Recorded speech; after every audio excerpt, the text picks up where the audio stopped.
Generally पुराणा समय कि पुराणा काल कि बुढ़ा बुढ़ी मानकर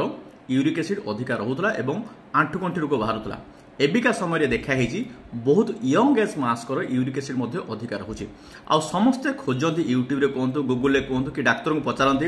यूरिक एसिड रो होम रेमेडी कौन कि ट्रिटमेंट कौन किंतु केबे कहीं जानिया चाहती यूरिक एसिड कहीं बढ़ुची विशेषकर यंग मास्कर। प्रथम कारण एब्नॉर्मल बॉडी मेटाबॉलिज्म, द्वितीय कारण sleep cycle change abnormal sleep cycle,